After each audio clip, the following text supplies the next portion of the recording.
The holidays start here at Kroger with a variety of options to celebrate traditions old and new.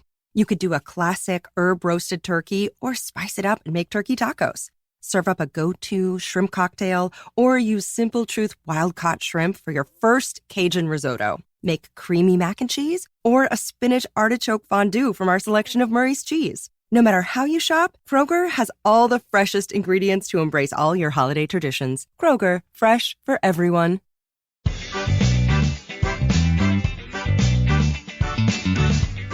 Welcome to the Instagram Stories Flash Briefing. Today I want to talk about how CEO of Facebook, Mark Zuckerberg, testified today in front of the United States government's House Antitrust Subcommittee hearing on antitrust issues in tech.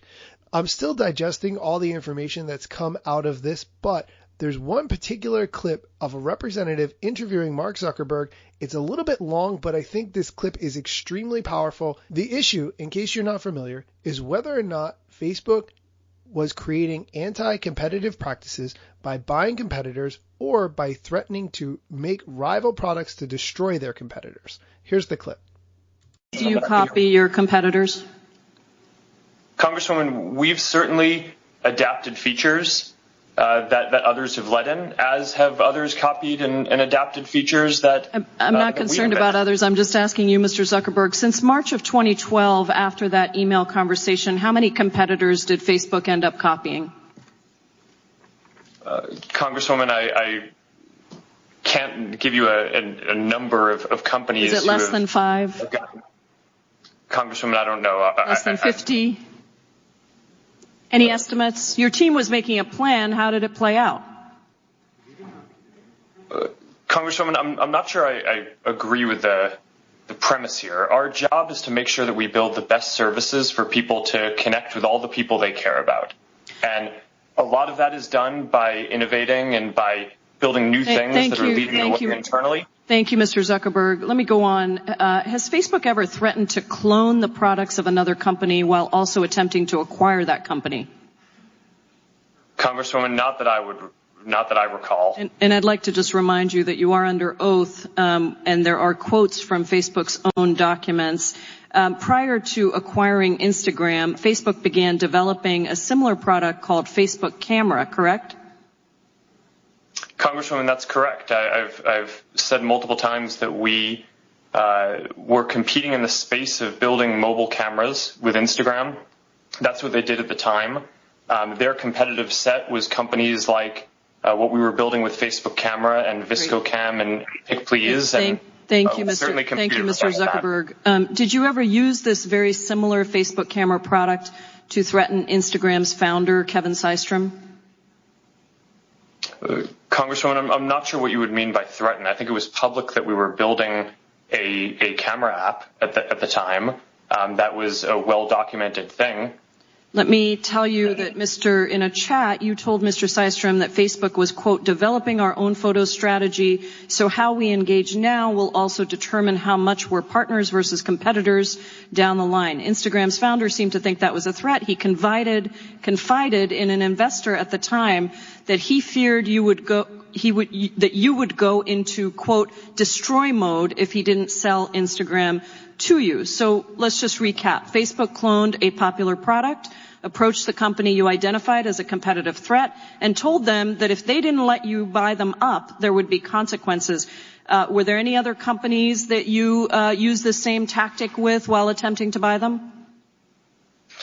Congresswoman, I want to respectfully disagree with the characterization. I think it was clear that this was a space that we were going to compete in one way or another. I don't view those conversations as a threat in any way. I'm just using the documents and the testimony that the committee has collected from others. Did you warn Evan Spiegel, the founder of Snapchat, that Facebook was in the process of cloning the features of his company while also attempting to buy Snapchat? Congresswoman, I don't remember those specific conversations, but that was also an area where it was very clear that we were going to be building something.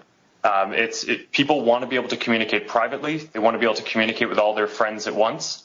And we're going to make sure that we build the best products in all of the spaces that around helping people stay connected with the people they care about. I appreciate that, Mr. Zuckerberg. I think the question again here is, when the dominant platform threatens its potential rivals, that should not be a normal business practice. Facebook is a case study, in my opinion, in monopoly power because your company harvests and monetizes our data, and then your company uses that data to spy on competitors and to copy, acquire, and kill rivals.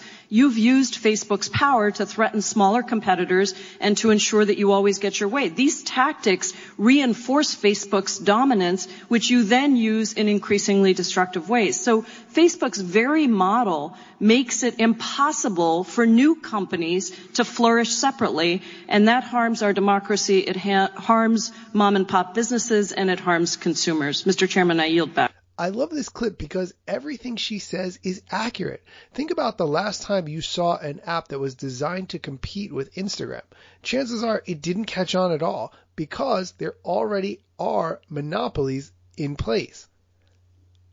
We want a competitive environment because this way innovation grows and it gives other people an opportunity to contribute to this landscape.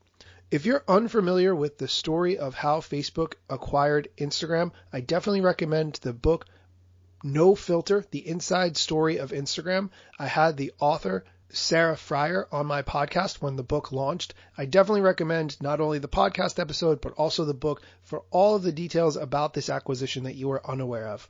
Apologies for the long episode today, but I felt that it was really important.